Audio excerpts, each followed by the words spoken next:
नमस्कार। आज हम सभी तीसरे दिन आरजेएस पॉजिटिव मीडिया परिवार जो है हमारा, वो तीसरे दिन ब्रह्म कुमारी आश्रम में हम लोग हैं।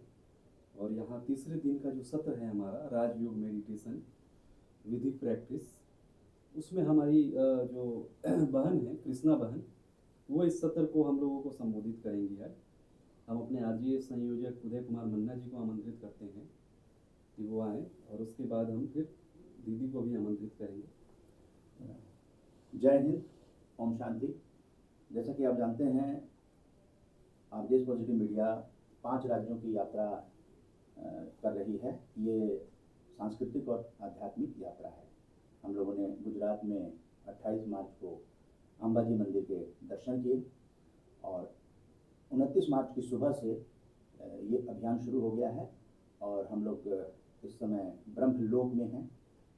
ब्रह्म कुमारी संगठन का सभी जो भवन हैं वो जैसे वैकुंठ में हम लोग ठहरे हुए हैं, और भी जगह शांति वन है, तपोवन को देखा हम लोगों ने।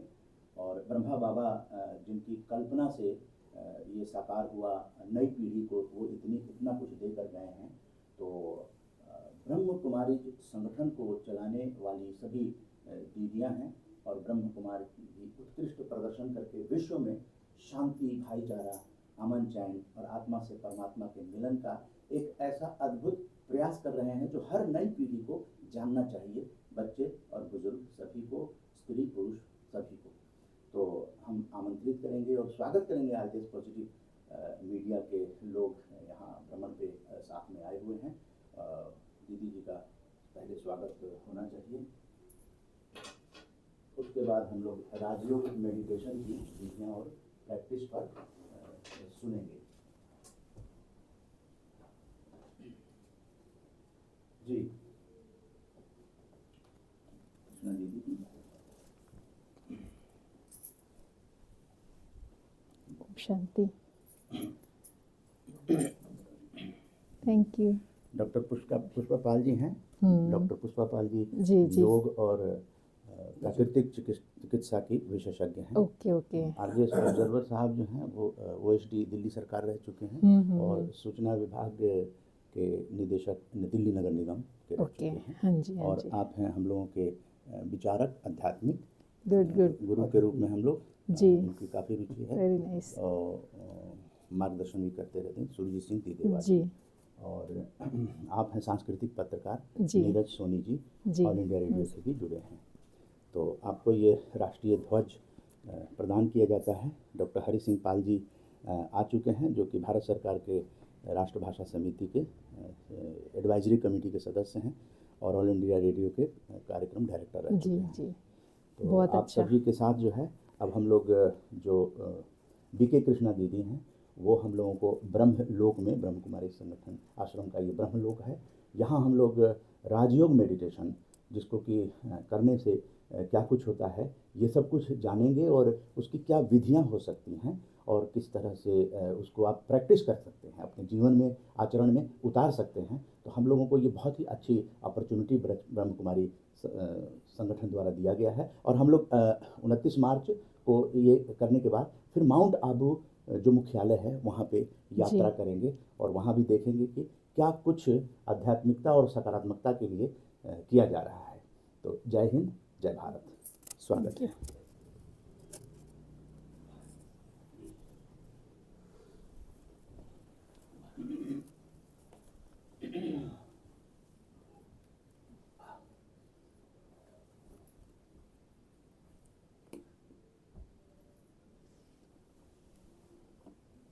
बैठिए।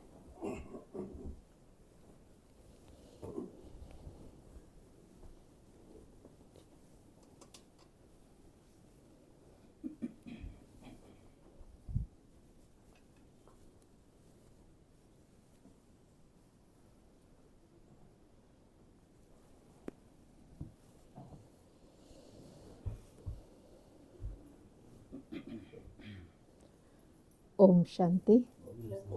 ओम शांति। ओम शांति। आज हम बहुत ही विशेष लक्ष्य को लेकर के एकत्रित हुए हैं। आपका तो ऑलरेडी ही लक्ष्य बहुत ही ऊंचा है कि मीडिया के द्वारा विश्व में, मैं तो यही कहूँगी, विश्व भर में पॉजिटिविटी को फैलाना, क्योंकि आज के समय में इसकी बहुत आवश्यकता है। क्योंकि मनुष्य के अंदर कहा जाता है कि एक समय के अंदर, एक सेकंड में कई सारे वो विचार ले लेता है, उसके अंदर अनेक सारे संकल्प चलते रहते हैं, लेकिन उसमें जो क्वांटिटी जिसको हम कहेंगे, उसमें ज़्यादातर जैसा माहौल है, जैसा वातावरण है, जैसा वो देखता है, जैसा सुनता है, उसी अनुसार उसके मन के अंदर जो संकल्प चलते हैं वो ज़्यादातर नेगेटिव होते हैं या व्यर्थ होते हैं।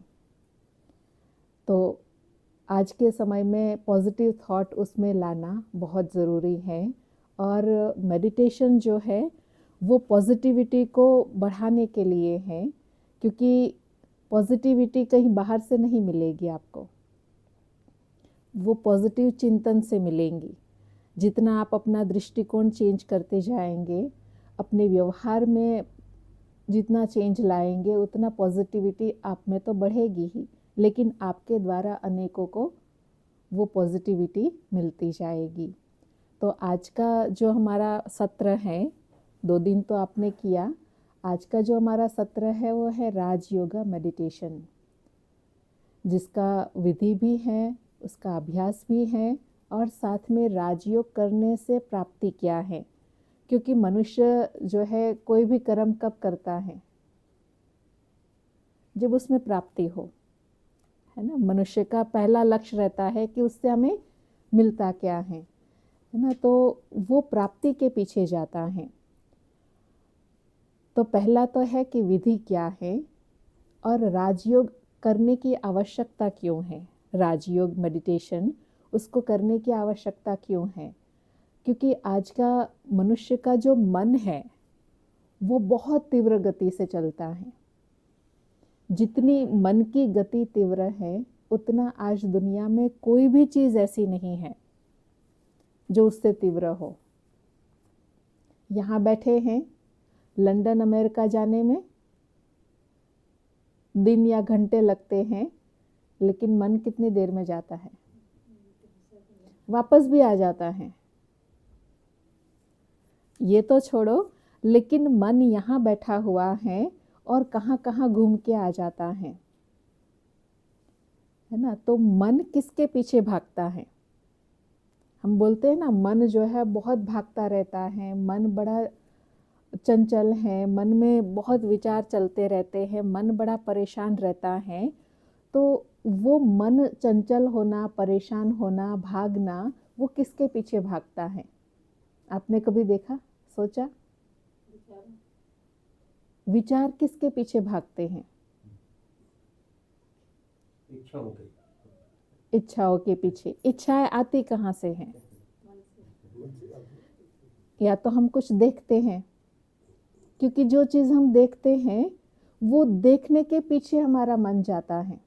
आप देखिए कि हम कहीं पर भी जा रहे हैं, ठीक है, रास्ते में जा रहे हैं, कहीं यात्रा कर रहे हैं, कोई भी अपना ऑफिस, घर से लेकर के ऑफिस तक हम जाते हैं, तो उस दौरान जो चीज़ हम देखते हैं, जब तक आप कार्य कर रहे हैं, बिजी हैं, तब तक तो कुछ नहीं। जैसे आप साइलेंस में बैठेंगे तो क्या होगा, जो आपने दिन भर में देखा है, जो आपके आँखों को कुछ लगा है, तो वो जैसे ही आप शांत होंगे, वो चीज़ का संकल्प जो है वो चलना शुरू हो जाएगा। तो मन किसके पीछे भागा? जो हमने देखा। अच्छा, और किसके पीछे भागता है? कुछ सुन लिया। कार्य में बिजी होते हैं तो हम उसको इग्नोर कर देते हैं। सुन तो लिया, उस समय तो लगा कि अरे ये क्या है, ऐसा है, चाहे अच्छा है चाहे बुरा है, कुछ सुन लिया। लेकिन जैसे ही शांत होकर के बैठते हैं, जैसे जिसको हम कहे कि मेडिटेशन का चाहे अभ्यास कर रहे हैं, चाहे पूजा पाठ आदि कर रहे होते हैं, तो कई कहते हैं ना कि परमात्मा में ध्यान नहीं लगता, मन एकाग्र नहीं होता। जब भी परमात्मा को याद करते हैं, एकाग्र होते हैं, तो क्या होता है? मन भटकना शुरू हो जाता है। लेकिन उसका कारण क्या है? मन गया किसके पीछे और कहाँ गया? जिसकी उससे नॉलेज मिली किसी भी ना, तो मन जो है वो एक, जिसको हम कहे कि उसका चलना ही काम है, वो रुकता नहीं है। मनुष्य सो जाता है लेकिन उसका मन चलता रहता है। लेकिन इंद्रियां शांत होती हैं, तो इसलिए मन अपना प्रभाव नहीं डाल पाता है। जब हमारी इंद्रियां, जिसको बोलते हैं ना, एक्टिव मोड में होते हैं, तो वो अपना प्रभाव डालता है और वो भगाता रहता है, वह भागता रहता है।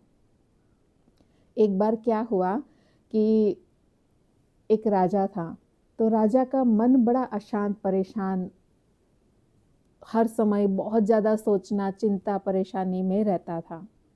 वैसे चिंता परेशानी कोई नहीं है क्योंकि वो राजा था, लेकिन मन जो है वो हलचल में हमेशा रहता था और रात को उसको नींद नहीं आती थी क्योंकि मन सोचता रहता था। जो देखते हैं, जो सुनते हैं, उसके पीछे मन कितने कितने घंटों तक सोच लेता है। क्योंकि मन कहाँ तक जाता है आपको पता है? 20 साल पीछे कोई बात हो गई, कहाँ चला गया? 20 साल पीछे, और 15-20 साल, 5 साल आगे भी चला जाता है। ये करना है लाइफ के लिए, ये करना है, उसका सेटिंग के लिए भी आगे चला जाता है। तो फॉरवर्ड में भी चला जाता है और बैकवर्ड में भी चला जाता है। तो मन इतना चंचल है, तो उसी कारण राजा जो है एक संत के पास गए।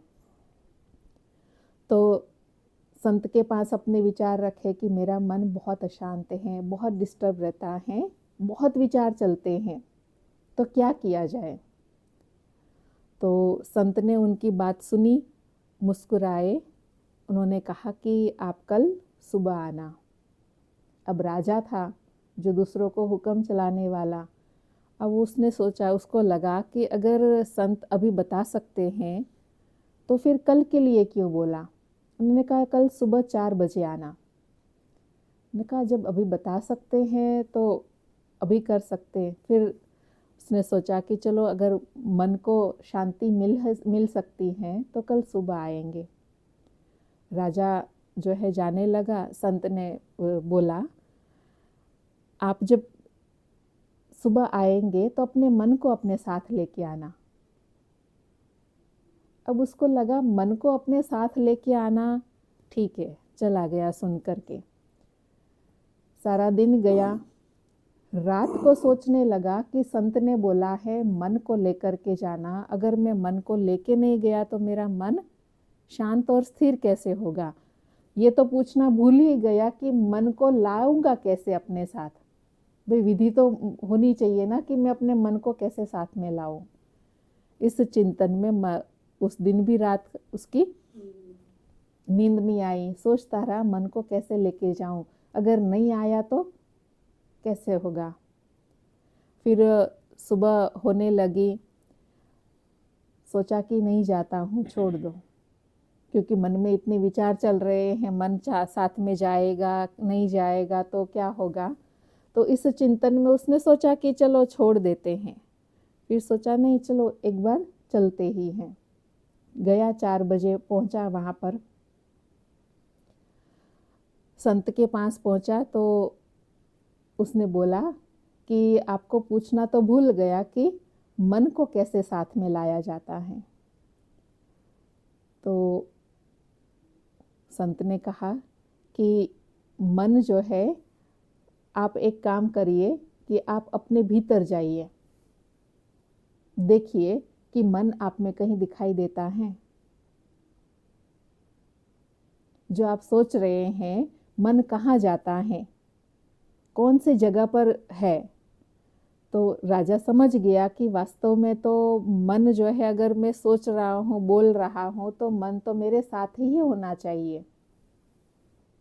तो संत ने कहा कि तो फिर ढूंढो। कहाँ है मन। उसने चिंतन करना शुरू कर दिया, देखना शुरू कर दिया, तो पता चला कि वास्तव में तो मन अंदर किसी कोने में है।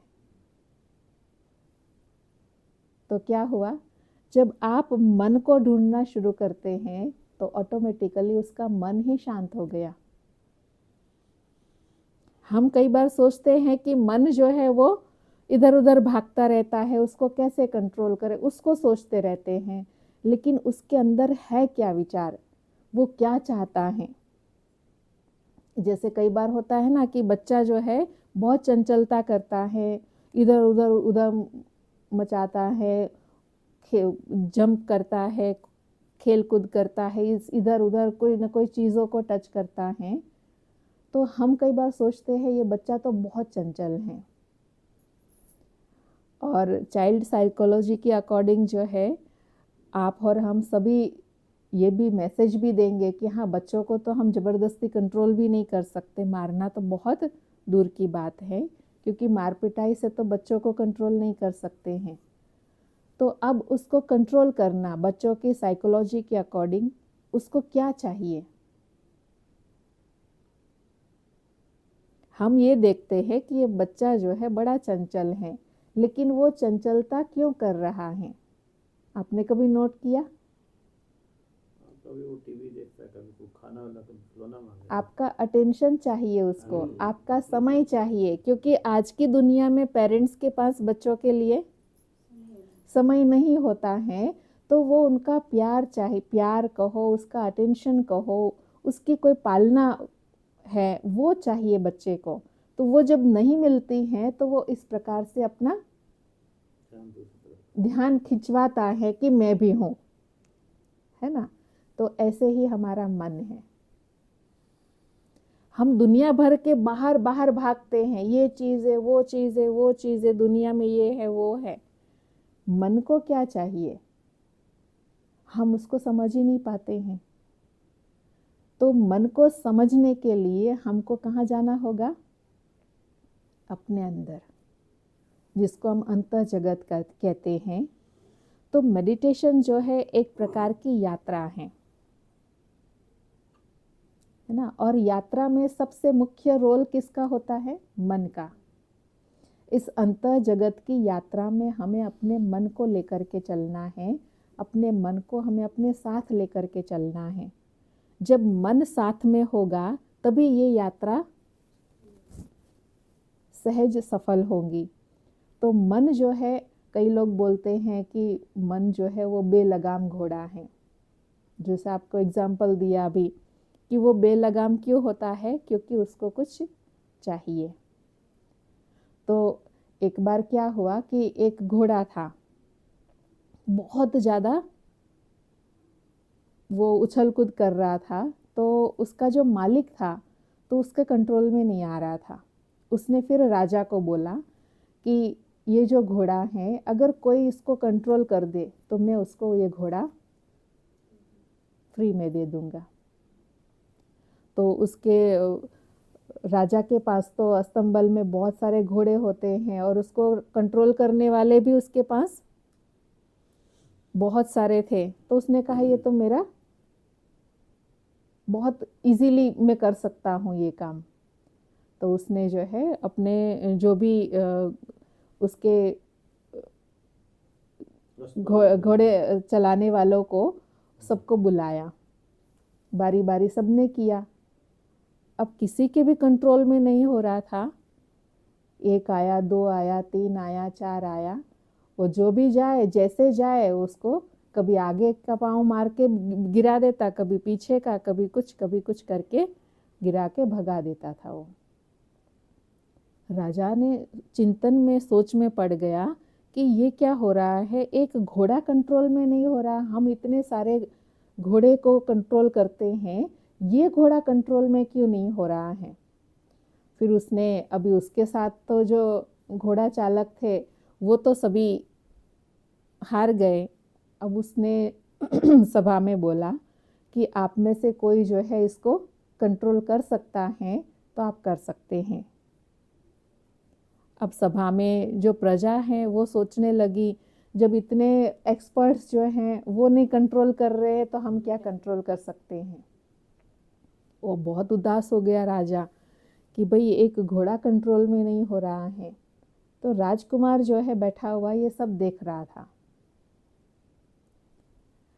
तो राजकुमार ने राजा को रिक्वेस्ट किया कि अगर आपके आदेश हैं तो मैं इसको कंट्रोल करना चाहता हूँ। तो राजा ने सोचा कि ये सब किया, इन सब ने जो एक्सपर्ट्स हैं उन्होंने उनसे नहीं कंट्रोल हो पाया, तो फिर आप कैसे करेंगे। तो फिर उसने रिक्वेस्ट किया राजकुमार ने कि आप मुझे एक बार चांस दीजिए। तो हुआ क्या कि जो इतना सब जो जा रहे थे घोड़े को कंट्रोल करने के लिए, तो वो देख रहा था कि रीज़न क्या है, कैसे हो रहा है। तो क्या हुआ कि जो घोड़ा जहाँ खड़ा था, जिस दिशा में खड़ा करके रखा था, तो जैसे वो कोई व्यक्ति जाता था उसकी परछाई उसके साथ पड़ती थी, वो भड़क जाता था। जैसे कोई जाता था उसको पहले पता चल जाता था, बैठने के पहले ही उसकी परछाई दिखाई देती थी और वो उस पर अटैक करता था। राजकुमार ने क्या किया, उसकी दिशा बदल दी। जब उसको परछाई दिखी नहीं, राजकुमार जाकर के घोड़े पर बैठ गया आसानी से और घोड़ा कंट्रोल में आ गया। पूछा ये कैसे हुआ, तो सिर्फ क्या किया, उसकी डायरेक्शन चेंज किया। ऐसे ही हमारे मनुष्य के जीवन में भी क्या है, मन भागता रहता है। हम बोलते रहते हैं कि मन बहुत चंचल है, एकाग्र ही नहीं होता। परमात्मा में ध्यान लगाना चाहते हैं, कितने देर तक बैठे रहते हैं, लेकिन मन शांत होता ही नहीं, मन स्थिर होता ही नहीं है। क्यों? क्योंकि हमारा मन जो है कोई ना कोई चीज़ों के, इच्छाओं के पीछे भागता रहता है। चाहे कोई ना कोई चाहना, हम ये नहीं कहते हैं कि कुछ नेगेटिव ही है, लेकिन कोई ना कोई चीज़ मन के अंदर है, कुछ सुनते हैं, बोलते हैं, उसके पीछे भागता है। अभी उसका डायरेक्शन चेंज कर दिया तो उसका कंट्रोल होने लगा। तो ऐसे ही हमें अपने मन की जो चिंतन का डायरेक्शन है उसको चेंज करना है। तो चिंतन का डायरेक्शन कैसे चेंज करेंगे, तो हम परमात्मा को क्या कहते हैं ना कि वही घोड़े को क्या किया, सूरज के सामने रख दिया तो परछाई पीछे चली गई। तो यहाँ परमात्मा क्या है, भगवान एक सूर्य है जो हमारे जीवन में रोशनी देने वाले हैं। तो हम अपने मन को उस तरफ करेंगे, परछाई पीछे आ जाएंगी। परछाई को हम कितना भी पकड़ने की कोशिश करेंगे, पकड़ नहीं पाएंगे। अगर आपको परछाई को पकड़ना है तो क्या करना होगा, अपना मुख सूर्य की तरफ करेंगे तो परछाई आपके पीछे पीछे आएंगी। जिसको हम क्या कहते हैं, प्राप्तियां, उपलब्धियां आपके पीछे पीछे आएंगी। अगर आप सही डायरेक्शन में चलने लगेंगे तो ये सब चीज़ें ऑटोमेटिकली आपके पीछे आने लगेंगी। तो मेडिटेशन भी हमको वह सच्ची राह दिखाता है, परमात्मा में अपने मन को एकाग्र करता है ना। तो इसमें मन को जो है सिर्फ अपने मन को साथ में लेके आना है और उसका जितना हम चिंतन करने लगते हैं, उसको देखते हैं, तो मन शांत होने लगता है। हम कुछ भी सोचने के बदले आप देखिए कि सिर्फ आप देखिए कि मेरा मन क्या कर रहा है। आप बच्चे के साथ बैठेंगे, वो उछल कूद करता है, आप बोलेंगे रुको, चुप हो जाओ, ये नहीं करो, ऐसे नहीं करो, नहीं करेगा। उसको अपने पास बिठा के बोलो क्या चाहते हो, क्या होगा, उछल कूद करेगा? नहीं, शांत हो जाएगा। ऐसे ही हमारा मन है, जब तक हम उसको समय नहीं देते हैं तो वो भागता रहता है, क्योंकि वो अपनी बात कुछ बोलना चाहता है, हमको एक्सप्लेन करना चाहता है। तो वो जब तक हम नहीं समझ पाते हैं और हम सोचते कि मैं ये भक्ति, पूजा पाठ, ये मंत्र, ये जाप कर लूँ, ये कर लूँ, मेरा मन एकाग्र हो जाएगा, नहीं। क्योंकि उसकी जो चाहना है वो पूरी नहीं करेंगे तो कैसे होगा। तो हमारे ये भी एक जीवन यात्रा है, तो हम इसको क्या कहेंगे कि ये इस यात्रा में मन का भटकना नहीं कहेंगे। भटकना तो एक अजीब शब्द है, तो उसका जो आपका जो उद्देश्य है पॉजिटिव, तो पॉजिटिव शब्द उसको क्या कहेंगे कि मन घूमता बहुत है। तो अगर मन घूमना ही चाहता है तो क्यों ना हम उसको मेडिटेशन में भी घुमाए, क्योंकि ये भी एक यात्रा है और ये यात्रा है रूहानी यात्रा, जिसको अंतः जगत की यात्रा बोलते हैं। तो वो भी हम बीच बीच में करना शुरू कर देंगे, मन अपने आप स्थिर होने लगेगा। और उससे क्या होगा, ये जो हमारे मन के अंदर जो कुछ विकृतियाँ आती हैं, या कहे कि व्यर्थ संकल्प आते हैं, या मनुष्य के अंदर कोई ना कोई अवगुण बुराई आती है, उसका मूल कारण क्या है। मनुष्य आप हम सब कोई भी नहीं चाहते हैं कि मेरे अंदर कोई बुराई हो, चाहते नहीं है, लेकिन हमारे में कोई ना कोई कमी अवगुण है। उसका कारण क्या होता है, आत्मा की जो पावर है वो कम होने लगती है। दुनिया में कहा जाता है कि व्यक्ति गुस्सा जो करने वाला है ना, वो बहुत स्ट्रांग है, बोल देता है, वास्तव में वो सबसे ज़्यादा वीक होता है, क्योंकि वो अपनी कमज़ोरी को छुपाता है। जो वो खुद नहीं कर पाता है ना, तो उसको गुस्सा आता है। वो गुस्सा सामने वाले पर नहीं करता है, वो गुस्सा खुद पर करता है कि मैं क्यों नहीं कर पा रहा हूँ, मेरे कंट्रोल में क्यों नहीं है ये चीज़।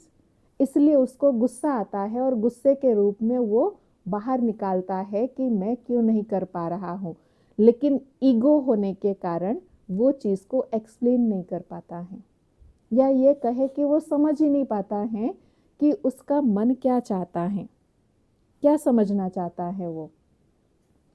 तो उसी कारण जो है वो कोई ना कोई अवगुण बुराइयां हमारे अंदर आने लगती हैं। उसका कारण आत्मा की कमज़ोरी। अब जब हमारा मोबाइल जो है, आजकल हम लोग सबसे ज़्यादा हर कोई व्यक्ति के पास होता है मोबाइल या लैपटॉप जो है, वो जब डिस्चार्ज हो जाता है तो क्या करते हैं, चार्ज करते हैं। उसको पावर पॉइंट पे लगाना होता है, लगाते हैं, चार्ज होता है। तो क्या प्रोसेस है उसके अंदर, उसके अंदर जो केमिकल सेल्स है, वो सेल्स जो है वो डिसऑर्डर हो जाते हैं। बैटरी डिस्चार्ज होने का कारण क्या होता है कि वो डिसऑर्डर हो जाते हैं उसके सेल्स। वो डिसऑर्डर होने के कारण जैसे जैसे वो डिसऑर्डर होते हैं, वो बैटरी डाउन होती चली जाती है। टोटली डिसऑर्डर हो जाते हैं, बैटरी डाउन। और चार्जिंग प्रोसेस में क्या होता है, वो जो सारे सेल्स होते हैं, वो जैसे चार्जिंग बढ़ती जाती हैं, उसके सेल्स जो है वो ऑर्डर में आ जाते हैं और एक्यूमुलेट हो जाते हैं, एक जगह एकत्रित हो जाते हैं। और एक जगह पर एकत्रित होने से क्या होता है, उसके अंदर पावर आती है। तो ऐसे ही हमारा मन जो है वो जब बहुत भागता रहता है तो उसके अंदर एनर्जी कम हो जाती है। जब वो एक जगह पर अपने मन को एकाग्र स्थिर करता है तो उसके अंदर पावर आती है। तो मेडिटेशन से हमारी आत्मा को, मन को, शरीर को एक नई ऊर्जा मिलती है, नई शक्ति मिलती है, जिस कारण से हमारी हर प्रकार की कार्य एफिशिएंसी बढ़ जाती है। चाहे वो संबंध के रूप में हो, चाहे वो कर्म के रूप में हो, व्यवहार के रूप में हो, वो बढ़ जाती हैं। जिसको हम सरल शब्द में ये भी कहे कि एक कॉन्फिडेंस जो है वो बिल्डअप होने लगता है। और वो कॉन्फिडेंस क्या करता है, और पॉजिटिविटी को बढ़ाता है। मन तो जो है शक्तिशाली रहता ही है, लेकिन आप जिसके संबंध में, व्यवहार में आते हैं ना, उनको भी आप वो एनर्जी देने लगेंगे। क्योंकि मेडिटेशन का प्रमाण क्या है? भाई कोई कहते हैं भाई हाँ हमारा मेडिटेशन, हमारा मन एकाग्र हो रहा है नहीं हो रहा है, उसका प्रमाण क्या है? तो उसका प्रमाण है पहले कि आपको अपने आप में एक एनर्जी फील होगी, आपकी आत्मा में एक शक्ति फील होगी, जिसके कारण आप में शरीर में भी आपको एनर्जी फील होगी। और वो चीज़ क्या होगी? आपकी कार्य एफिशिएंसी में दिखाई देंगी, जिससे आपके साथ वाले जो आपके साथ में चाहे कर्म कर रहे हैं, कलीग्स से आपके, चाहे फैमिली मेंबर हैं, वो आपसे फील करेंगे कि हाँ इनके अंदर काफ़ी चेंज आया है ना। क्योंकि जो चीज़ अंदर आती है तो वो चेंज तो बाहर दिखाई देना है ना। आपका आप अपने आप में शक्तिशाली हैं, वो कैसे पता चलेगा? कर्म से, व्यवहार से, बोल से, किसी चीज़ से तो पता चलेगा ना कि भाई ये व्यक्ति बहुत अच्छा है। कैसे अच्छा है? बोल से अच्छा है, व्यवहार से अच्छा है, कर्मों से अच्छा है। तो ऐसे ही हमारा मन शक्तिशाली है, तो उसका प्रमाण क्या है? हम दूसरों को भी वो अनुभूति कराते हैं, दूसरे लोग भी अनुभूति करते हैं, फील करते हैं। तो ये है उसका प्रमाण कि हमारा मन शांत और स्थिर हो रहा है। अच्छा, अब मन जो है जाता किसके पीछे है?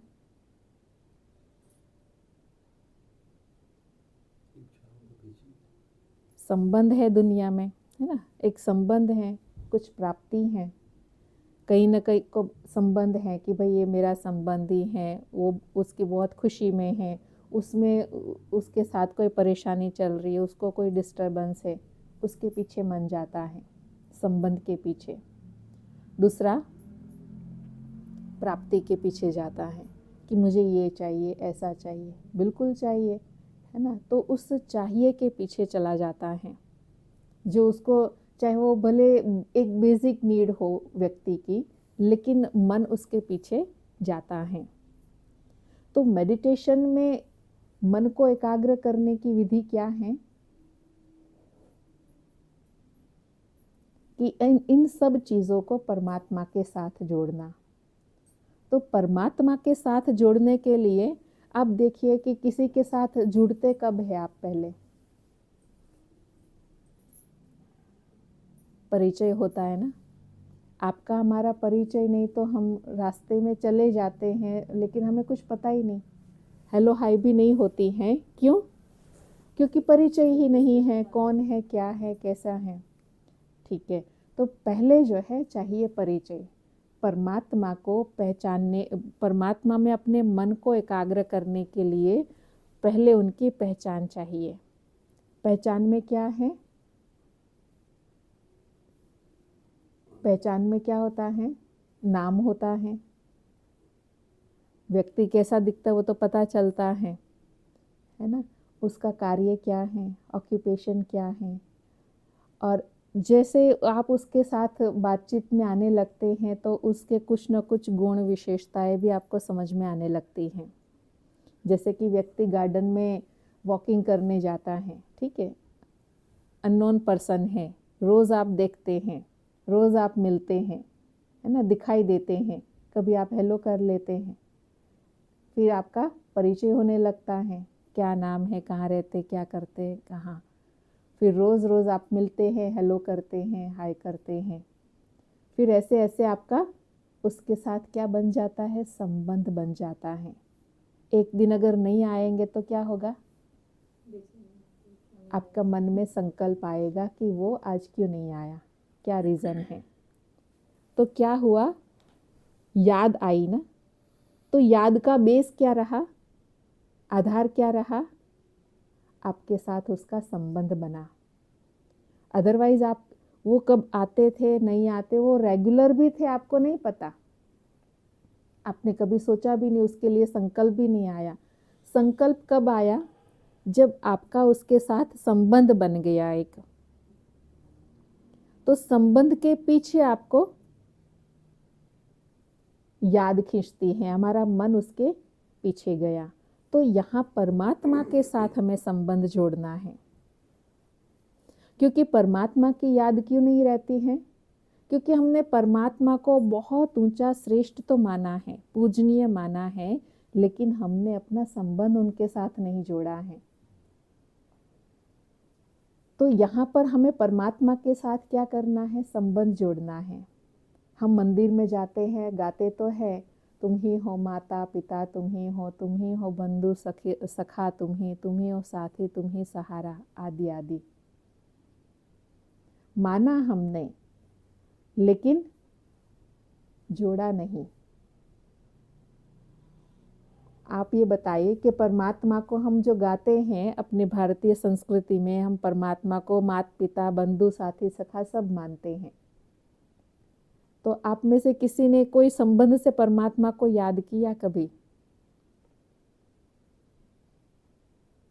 माता पिता भाई बंधु साथी सखा किसी भी रूप में हमने विशेष शक्ति मानी, इसलिए उसको इस रिश्ते में जोड़ नहीं पाए। जबकि हम गाते हैं, हमारा ये गायन है, तुम ही हो माता पिता, तुम ही हो बंधु सखा, तुम ही हो साथी, तुम ही सहारा, तुम ही मम देव देवा। आप सब कुछ मेरे हैं, लेकिन हमने उस संबंध से याद नहीं किया। तो मेडिटेशन में हम क्या करते हैं? परमात्मा के साथ अपना संबंध जोड़ते हैं। सिर्फ मेडिटेशन के टाइम ही नहीं, प्रैक्टिकल कर्म में, व्यवहार में, जीवन में हम उनके साथ संबंध जोड़ते हैं। आप देखिए यहाँ पर इतने जो हमारे तरफ बहनें भी हैं, भाई भी हैं, जो अपने आप को संपूर्ण सरेंडर कर दिया, फुल्ली सरेंडर कर दिया है। किस बेस से? उनके साथ जोड़ दिया है, उनके साथ संबंध जोड़ा है।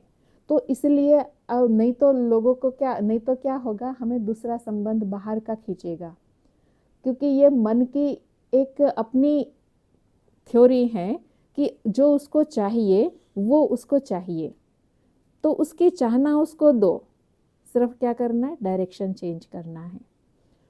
वास्तव में देखा जाए तो परमात्मा से संबंध जोड़ना सबसे ज़्यादा सुखदायी है। क्यों? क्योंकि बाकी संबंध जोड़ने से तो आपको कभी न कहीं, कहीं न कहीं, कोई न कोई दुख जरूर देगा, क्योंकि इंसान है। लेकिन परमात्मा के साथ सर्व संबंध जोड़ना ये गारंटी है कि परमात्मा से कभी भी कोई आत्मा को कोई दुख तकलीफ नहीं होंगी, हमेशा वो उनसे प्राप्ति करता रहेगा। सिर्फ बात क्या है, बेस क्या है? उनके साथ जोड़ना है। एक बार जब जोड़ेंगे तो फिर उनके साथ प्राप्ति होना इजी हो जाएंगी। तो हम परमात्मा को, जो मेडिटेशन की अनेक सारी टेक्निक हैं, उसमें एक ये भी है कि परमात्मा को हम संबंधों से याद करते हैं। संबंधों से कैसे याद करेंगे? तो हमारे मन के ऊपर है, जैसी मन की चाहना। भाई मन को आज कोई चाहिए, कुछ चाहिए, जैसे पिता की याद आती है। कब याद आती है पिता की? जब बच्चे को कुछ चाहिए होता है, ये लेना है, वो लेना है, तो पापा के पास बहुत अच्छे से वो जाएगा और अपने मन की बात रहेगा कि पापा ये है। वो बेस बनाता है, भूमिका बनाता है और फिर उसको बोलता है। मम्मी के पास नहीं जाएगा, क्योंकि पता है कि मम्मी को भी पापा के पास जाना है, तो क्यों ना मैं ही पापा के पास जाऊं, है ना? तो व्यक्ति को कुछ चाहिए तो पिता की याद आती है। तो ऐसे हमें भी जीवन में कोई भी प्रकार की मन के अंदर चाहना है, तो पिता परमात्मा को अपने सन्मुख रख करके उसको पिता के रूप में जब हम याद करते हैं और अपने मन की बात उनको बोलते हैं कि मुझे क्या चाहिए, और वो 100% पूरी होती है, क्योंकि वो सबसे पहले सुनते हैं, है ना? मनुष्य तो भूल भी जाता है, कैपेबल हो भी ना भी हो, लेकिन परमात्मा सुनते भी हैं और वो कोई ना कोई ऐसा जरिया बनाते हैं जो उस बात को पूरा करते हैं। ऐसे ही माँ की याद कब आती है व्यक्ति को? भूख लगती है, कोई भय है, कोई मन में चिंता है, कोई बात का डर है उसको, तो वो क्या करता है? पिता के पास नहीं जाता है, माँ के पास चला जाता है, माँ की गोदी में सर रखता है और सब भय चिंता सब भूल जाता है।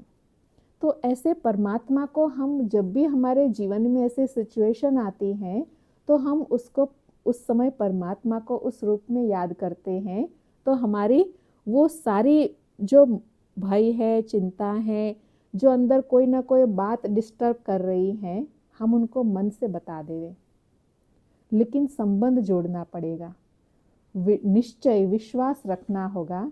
जब विश्वास होगा तो वो प्राप्ति होगी। क्योंकि कई लोग बोलते हैं ना, मेडिटेशन में कुछ दिखाई तो देता नहीं है, कैसे होगा? वो नहीं सोचिए, क्योंकि आपकी भावना जो है जब उनके साथ जुड़ जाती हैं तो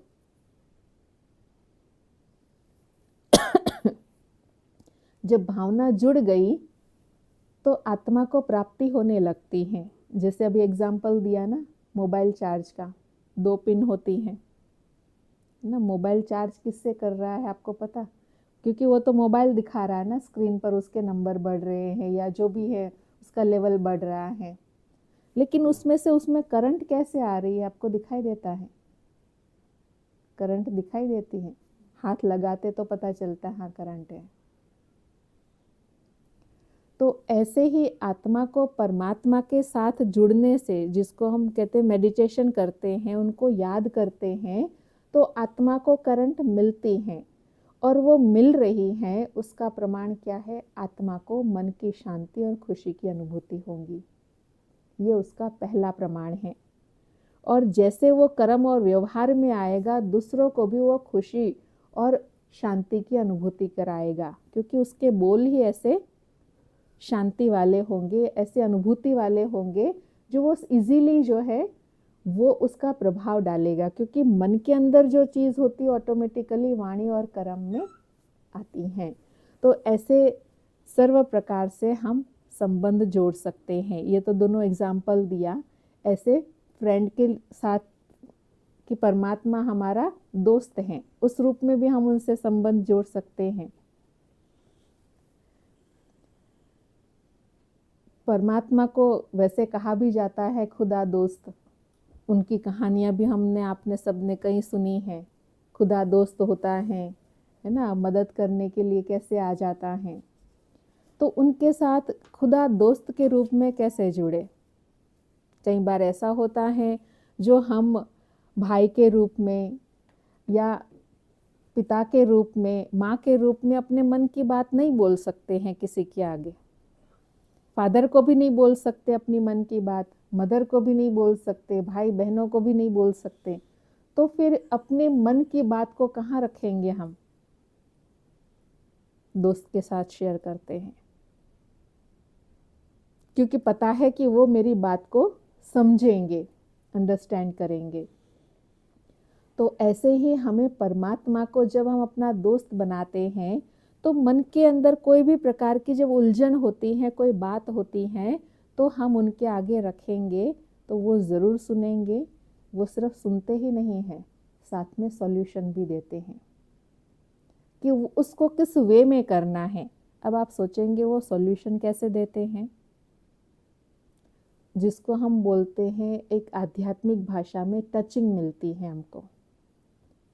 अपने आप ही वो थॉट या अपने आप ही वो डायरेक्शन मिलता है, जिससे हम वही करते हैं जो या तो उसी समय संकल्प आ जाता है कि अच्छा ये करना था। कई बार क्या होता है कि चीज़ ढूंढते रहते, करते रहते, क्या कैसे, लेकिन जब मन शांत होता है तो पता चलता है कि अच्छा आसपास ही तो थी वो चीज़ जो हम सोच रहे थे। तो ऐसे ही जब हम मेडिटेशन करते हैं, परमात्मा के साथ अपने मन की बात को रखते हैं, तो वो टचिंग देते हैं हमको। जितना स्टेबिलिटी होगी उतना टचिंग आप कैच कर पाएंगे। अब कोई निशाना लगाते हैं, चीज़ हिलती रहेगी तो निशाना लगाना मुश्किल होगा।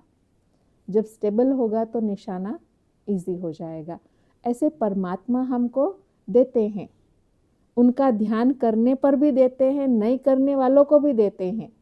लेकिन क्या होता है कि हमारा खुद का ध्यान एकाग्र नहीं होने के बाद कारण जो है वो जो परमात्मा हमको दे रहे हैं, पावर दे रहे हैं, टचिंग दे रहे हैं, मार्गदर्शन दे रहे हैं, उसको हम कैच नहीं कर पाते हैं। क्यों? क्योंकि स्टेबिलिटी नहीं है। एकाग्र है तो उसको कैच कर पाएंगे, और एकाग्र नहीं है, हलचल है, तो वो स्किप कर जाते हैं हम। जैसे हलचल है तो स्टेप्स क्या है, मेडिटेशन के स्टेप क्या होंगे? जी, तो पहला हुआ परिचय, है ना, दूसरा हुआ संबंध, और तीसरा है प्राप्ति, कि परमात्मा से हमको प्राप्ति क्या है। तो प्राप्ति ये सर्व संबंधों की है, उससे जो सुख मिलता है परमात्मा से, जिसको हम कहे कि दुनिया में कोई मनुष्य नहीं दे सकते, चीज़ वस्तु नहीं दे सकते हैं, वो है प्राप्ति। सबसे पहली है मन की शांति, और जब मन शांत होता है तो खुश होता है, और जब मन एकाग्र होता है, शांत होता है, तो वो शक्तिशाली बनता जाता है। अब देखिए कि जितना मन भागता रहता है तो भागने से क्या होता है, उसकी एनर्जी रिड्यूस होती है, और जब एकाग्र होता है तो वो अपनी एनर्जी को ग्रैब कर लेता है, बढ़ाता है। अच्छा, तो अब उसमें मेडिटेशन में हम क्या करते हैं, विधि क्या है उसकी, ये सारे स्टेप्स हैं। अब विधि क्या है, तो आत्मा के जो अंदर के जो बताया ना कि आत्मा जो है आत्मिक भाव में बैठना ज़रूरी है पहले। तो मेडिटेशन का पहला स्टेप है कि जब भी हम मेडिटेशन करते हैं तो पहला तो है हम आंखें खोल के करते हैं। अगर आपको ज़्यादा कुछ इनिशियल में थोड़ा प्रॉब्लम होता है तो उस समय आंखें बंद करके भी बैठ सकते हैं, लेकिन अगर आप आंखें खोल करके बैठेंगे मेडिटेशन के लिए तो क्या होगा कि आप चलते फिरते कोई कर्म करते हुए भी अगर मेडिटेशन करना है, उस अभ्यास को रिवाइज करना है, तो वो आपके लिए इजी हो जाएगा। क्योंकि आंखें बंद करके मेडिटेशन करने की प्रैक्टिस करेंगे, वही प्रैक्टिस अगर रिवाइज करना है तो नहीं कर पाएंगे, आपका कंसंट्रेशन टूट जाएगा। तो इसलिए मेनली हम जो है मेडिटेशन करते हैं तो आंखें खोल के करते हैं। उसका जो पहला स्टेप है आत्मिक भान में रहना, उसका जो ओरिजिनल रूप है, जिसको हम बोलते हैं आत्मा एक स्टार के रूप में है ना, बिंदु के रूप में है। तो उस बिंदु को आत्मिक भाव में देखना, आत्मिक भान में देखना। अब सिर्फ बिंदु ही नहीं है, उसमें क्या और चीज़ है, भान क्या है, कॉन्शियस, है ना। वो कॉन्शियस में क्या है उसके अंदर, जो आपने शायद आत्मा के लेसन में किया होगा। आत्मा का कॉन्शियस क्या है, आत्मा के जो गुण है वही उसके कॉन्शियस है। उस कॉन्शियसनेस में रहना है। जो आत्मा के 7 गुण बताए होंगे, हम फिर से रिवाइज कराएंगे कि आत्मा के 7 गुण हैं। पहला है, सबसे पहला आत्मा का गुण है ज्ञान। क्योंकि जब आत्मा को सही ज्ञान कहो या समझ कहो जब आती है तो मन के अंदर स्थिरता बढ़ती है। जब मन में स्थिरता बढ़ेगी तो मन का दूसरा गुण है, आत्मा का दूसरा गुण है शांति। जब ज्ञान मिलता है, समझ मिलती है, तो मन स्टेबल होने लगता है, अर्थात शांत होता है। दूसरा गुण हुआ शांति। तीसरा, जब आत्मा को ज्ञान और शांति दोनों मिलता है तो उसको सुख की अनुभूति होती है। तीसरा गुण है सुख। जब ये तीनों गुण आत्मा के आते हैं, ज्ञान, शांति और सुख, तो आत्मा को आनंद की अनुभूति होती है। आनंद सुख से डिफरेंट कैसे है? क्योंकि सुख जो है सिचुएशनल होता है, सिचुएशन के अकॉर्डिंग सुख मिलता है, लेकिन आनंद एक अलग स्टेज है कि मन जो है जब प्रॉपर ज्ञान भी मिल गया, शांति भी मिल गया, सुख भी मिल गया, तो वो हर सिचुएशन में अपने आप को स्टेबल रखता है। स्टेबल मीन्स कि खुशी में इतना ज़्यादा खुश भी ना हो जाए और दुख में इतना दुखी भी नहीं। उसको बोलते हैं एक स्टेबल अवस्था, आनंद। उसके बाद जब ये चारों गुण आत्मा के अंदर आते हैं तो आत्मा के अंदर प्रेम भावना आती है, हर एक मनुष्य के प्रति प्रेम भाव, जिसको हम बोलते हैं ना, हिंदू मुस्लिम सिख ईसाई आपस में है भाई भाई। ये एक भाव है, भावना है। तो हम कहते हैं, लेकिन वो भावना उत्पन्न क्यों नहीं होती है? क्योंकि ये बाकी के जो बेस हैं, शांति है, सुख है, आनंद है, वो आत्मा के गुणों को अनुभव नहीं किया है, तो उस कारण वो आगे वो प्रेम भाव नहीं रख पाता है, कहीं ना कहीं द्वेष भाव आ जाता है। और दूसरा सबसे बड़ी बात क्या है कि हम सभी आत्माएं एक परमात्मा पिता की संतान हैं। और छठा गुण आत्मा का है कि जब आत्मा के अंदर ये सारे गुण आ जाते हैं, प्रेम भाव आता है, तो आत्मा में एक पवित्रता का गुण जागता है कि एक शुद्धि आ जाती है। किसी के भी प्रकार मन, किसी भी आत्मा के लिए कोई व्यर्थ नेगेटिव नहीं आएगा, उसके अंदर एक प्योर भावना रहेगी, जिसको हम बोलते हैं पवित्रता। और ये सब गुण आने के बाद लास्ट में है शक्ति। जब ये सब गुण आ जाते हैं तो आत्मा में एक अलौकिक शक्ति की जागृति होती है, जिसको हम रूहानियत भी बोलते हैं, दिव्यता भी बोलते हैं। वो आत्मा के अंदर एक एनर्जी के रूप में आती है। और ये जो है हम सभी के अंदर है, हर एक मनुष्य के अंदर ये 7 गुण हैं। लेकिन ये 7 गुण जो है किसी के अंदर कितने परसेंटेज में है, किसके अंदर कितने परसेंटेज में है। मेडिटेशन से हम इन 7 गुणों को क्या करते हैं, बढ़ाते हैं। 7 गुणों को जो है, जो बताया ना आपको, एग्जाम्पल दिया कि बैटरी जो है वो चार्ज होने लगती है, वो सारे जो सेल्स है उसके वो एक्यूमुलेट होने लगते हैं। तो ये आत्मा के जो हमारे गुण हैं, उन गुणों को हम पहचान करके क्या होता है, जैसे फूल की पंखुड़ियाँ होती है ना, कोई थोड़ी सी खुली, कोई थोड़ी सी खुली, कोई थोड़ी सी खुली, लेकिन मेडिटेशन करने से वो इक्वली जो है वो खिल जाती हैं। अर्थात वो सभी शक्तियाँ जो है खिलने लगती हैं, तो उसके अंदर एक अलौकिक शक्ति की अनुभूति होती है। जिन शक्तियों को हम लोग कई बार संत महात्माओं के रूप में दृष्टि के थ्रू देखते हैं, उनके नैनों के थ्रू देखते हैं, तो इसलिए हम क्या कहते हैं कि हमें आशीर्वाद दे दो। जो उनकी जो वो ऊर्जा है, वो उस ऊर्जा को आशीर्वाद के रूप में, दृष्टि के रूप में हम उनसे लेते हैं। तो वो ऊर्जा हम हर कोई मनुष्य परमात्मा से पा सकते हैं। तो हम थोड़ी देर के लिए मेडिटेशन का अभ्यास करेंगे। मेडिटेशन में पहले तो हम हमेशा के लिए ये अपने मन में एक पक्का कर दीजिए कि मेडिटेशन में सिंपल वे है उसका, मेडिटेशन का, कि हमें अपने मन को परमात्मा में एकाग्र करना है। और उसको एकाग्र करने के लिए कुछ मंत्र या जाप आदि हमें कुछ करने की ज़रूरत नहीं है। सिर्फ क्या करना है हमें, एकाग्रता। कैसे करेंगे, अपने मन की बात बोल करके। सिंपल वे है, अपने मन की बात आप करने लगो, आपका मेडिटेशन आप सोचेंगे कब जुड़ गया।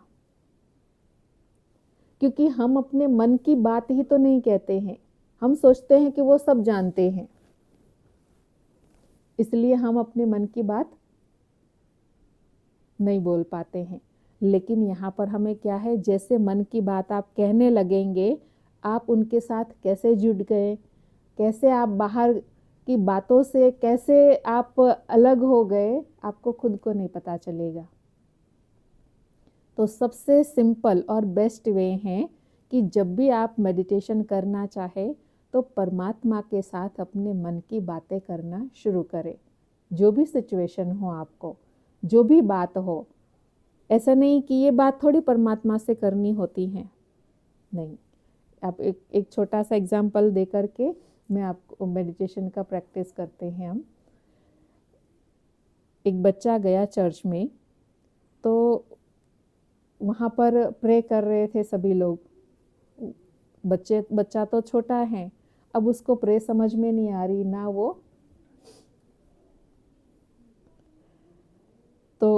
वो बोल पा रहा है, प्रे कर पा रहा है। तो उसने सबकी प्रे सुन लिया और बहुत इनोसेंट वे में उसने फादर को बोला अपने मन ही मन में। उसने काउंट किया, बच्चा है ना, स्टूडेंट है ना, तो काउंट किया ABCD, इतने वर्ड्स हैं।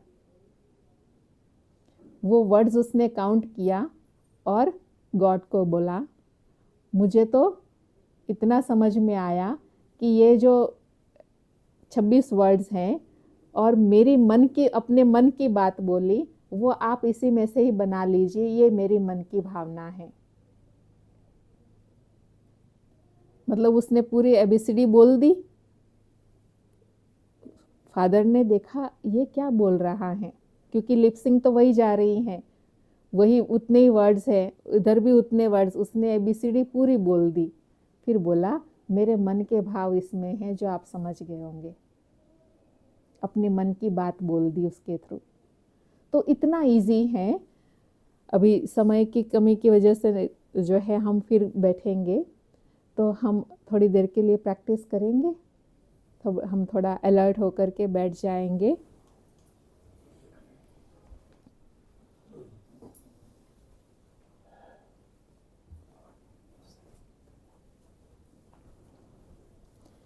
जैसे मैं साथ में आपको कमेंट्री देती जाऊंगी, बोलती जाऊंगी, आपको वो बोलना नहीं है, लिपसिंग भी नहीं करना है, उसको साथ में विजुअलाइज करना है। क्योंकि ये अंतर जगत की यात्रा में मन के साथ बुद्धि भी है होगी। जैसे ट्रेन की पटरी में 2 लाइन होती हैं, तो ऐसे ही इन दोनों को में साथ में लेकर के चलना है, मन और बुद्धि। मन से संकल्प करना है और बुद्धि उसके साथ विजुअलाइज करे।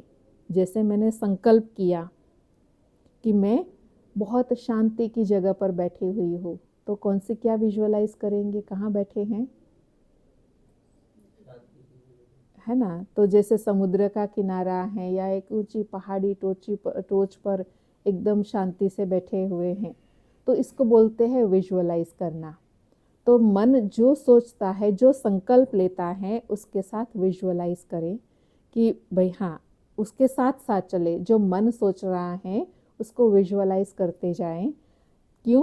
क्योंकि जब मन अगर चलेगा तो बुद्धि बाहर भागेगी। अगर वो सिर्फ विजुअलाइज ही करते रहेंगे तो मन भागता रहेगा।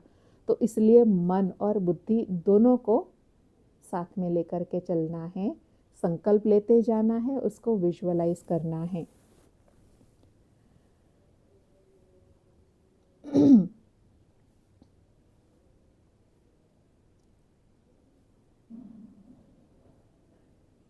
मैं एक चैतन्य शक्ति आत्मा हूँ।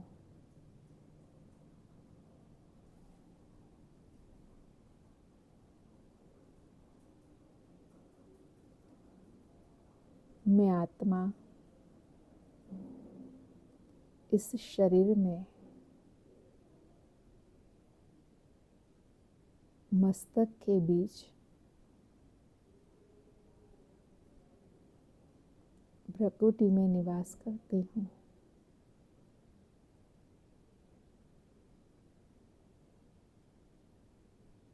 इस शरीर में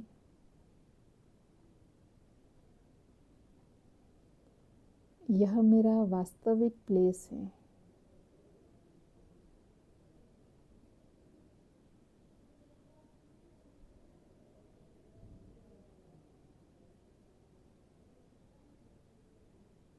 मैं आत्मा अति सूक्ष्म ज्योति बिंदु हूँ। आत्मा के उस स्वरूप को देखें मस्तिष्क के बीच में एकदम चमकता हुआ सितारे के मुआफिक।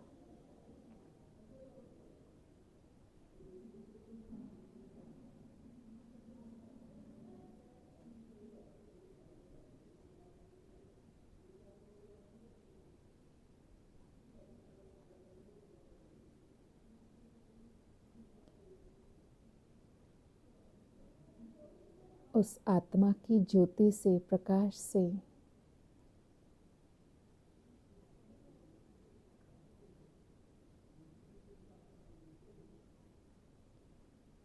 यह शरीर भी प्रकाशवान हो रहा है।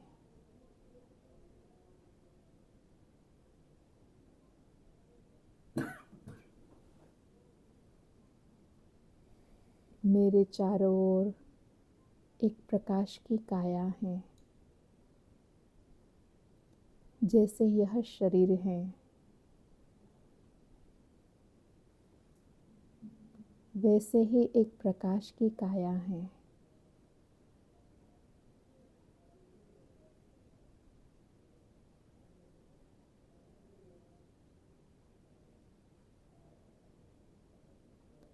जिसको हम फरिश्ता स्वरूप बोलते हैं।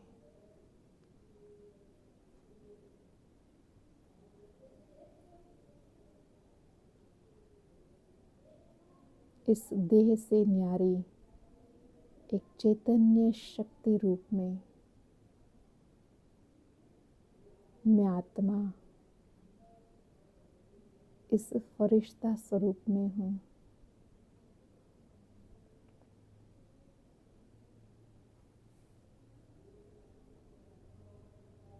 चले इसी फरिश्ता स्वरूप में एक अंतः जगत की यात्रा करने।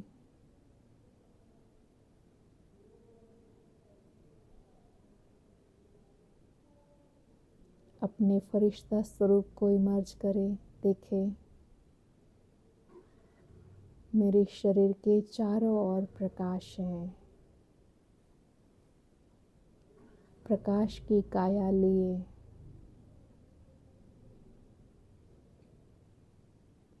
मैं इस रूम से बाहर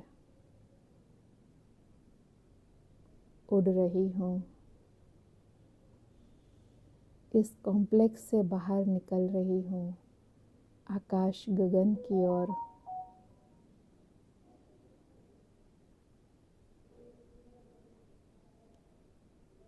देखे यह नज़ारा, फरिश्ता रूप में हम सभी आकाश गगन की ओर उड़ रहे हैं।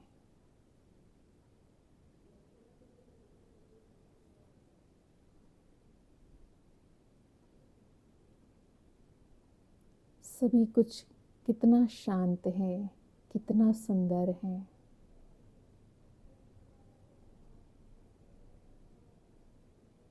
उड़ते चले फरिश्ता रूप में, आगे बढ़ते चले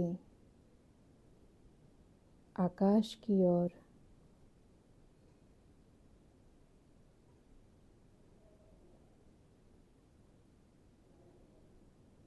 देखे सूर्य, चांद, तारागण, इन सब के बीच में आगे बढ़ते जा रहे हैं।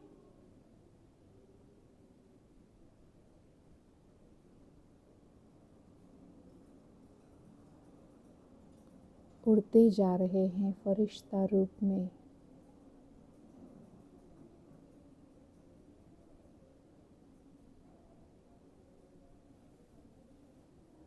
मन बिल्कुल शांत हो रहा है।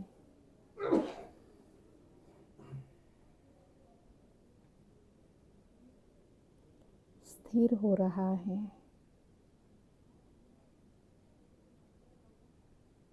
एकाग्र हो रहा है।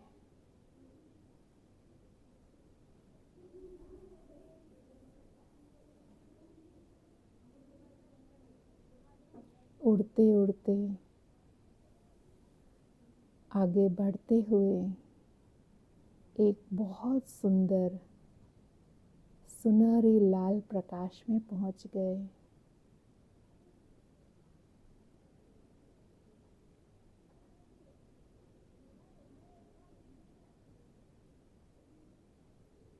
जहाँ एक अनंत ज्योति, दिव्य ज्योति, परम पिता परमात्मा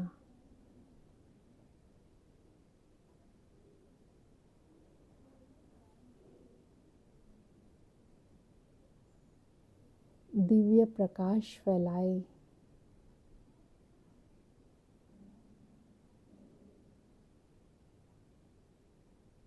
मैं उस प्रकाश में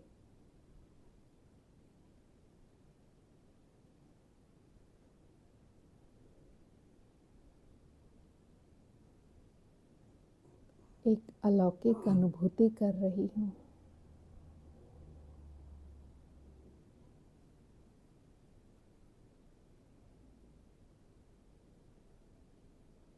उस दिव्य ज्योति परमात्मा से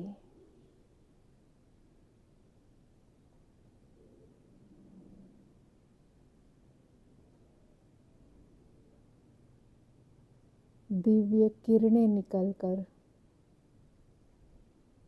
मुझ आत्मा के मस्तिष्क तक पहुंच रही हैं।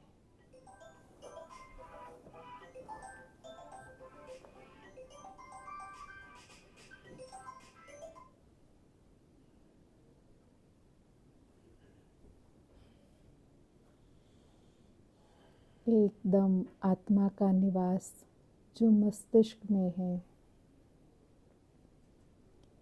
वहाँ तक पहुँच रही हैं।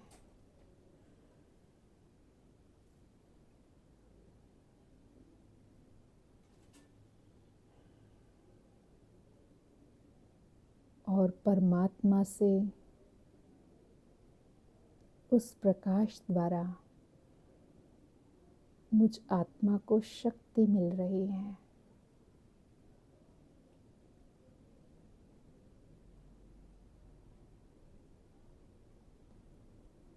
परमात्मा से शांति की किरणें निकलकर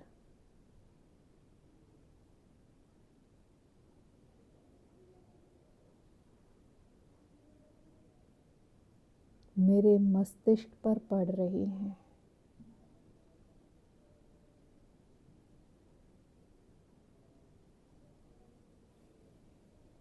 शांति की शक्ति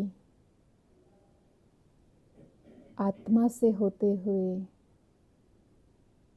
पूरे मस्तिष्क को शांत कर रही है।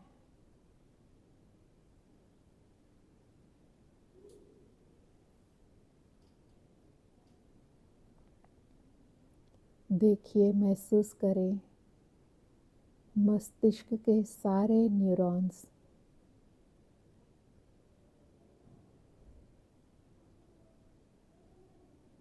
सभी छोटे छोटे न्यूरॉन्स तक उस शांति का प्रवाह फैल रहा है।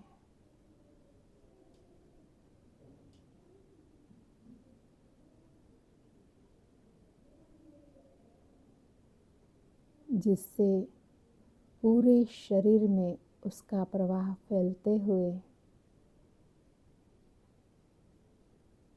सभी इंद्रियां बिल्कुल शांत हो रही है।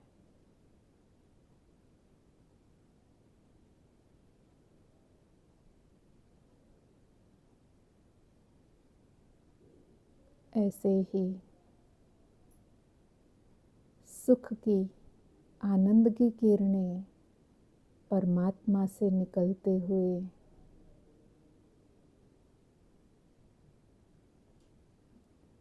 मेरी आत्मा में समाहित हो रही हैं।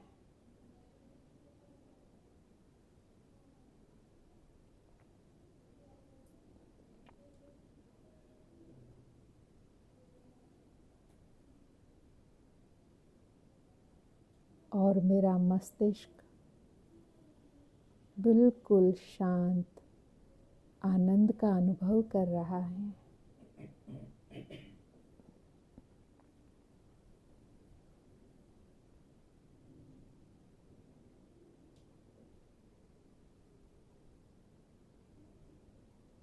उस सुख और आनंद की अनुभूति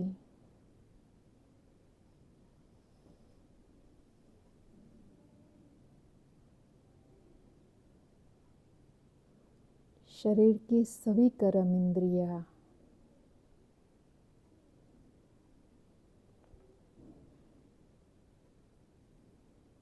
हर एक अंग आनंद की अनुभूति कर रहा है।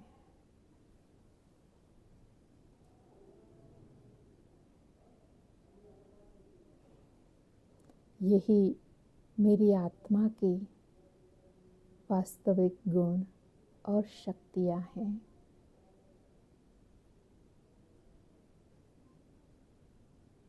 तो आज से संकल्प करें कि जब भी हम कर्म में व्यवहार में आएंगे तो इन्हीं गुणों और शक्तियों को साथ में लेकर फिर कर्म और व्यवहार में आएंगे। यही मेरा वास्तविक स्वरूप है।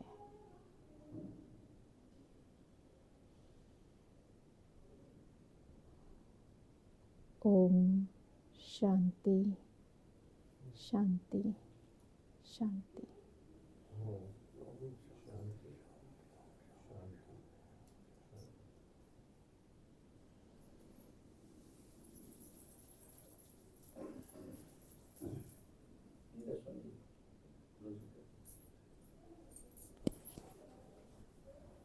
बड़े अभ्यास की आवश्यकता है।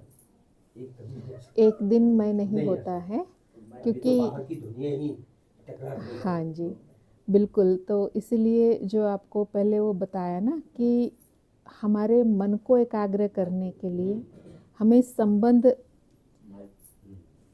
संबंध से जुड़ना होगा। परमात्मा से जब हम सर्व संबंध जोड़ते रहेंगे, कर्म में व्यवहार में आते रहेंगे और प्रैक्टिस हो जाएगी। जब हम अंदर से जुड़ जाएंगे ना तब वो अनुभूति ऑटोमेटिकली और बनने लगेगी।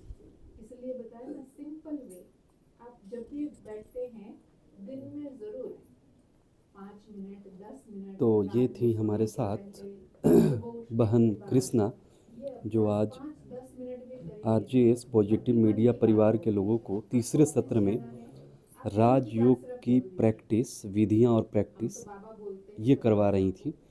और ये तीसरा सत्र जो है, आज का दिन हमारा ये तीसरा सत्र है। इसके बाद के आगे के सत्रों की फिर जानकारी आपको देंगे। माउंट आबू हम लोग इसके बाद माउंट आबू यहाँ से प्रस्थान करने वाले हैं। आगे की फिर आपको जानकारी देंगे। और हम बहन कृष्णा जी का धन्यवाद करते हैं आज तीसरे सत्र में, जिन्होंने हमको राजयोग और उसकी विधियाँ, खास करके मेडिटेशन की विधियाँ और प्रैक्टिस का अभी अभ्यास करा रही थी। आपको बहुत बहुत धन्यवाद।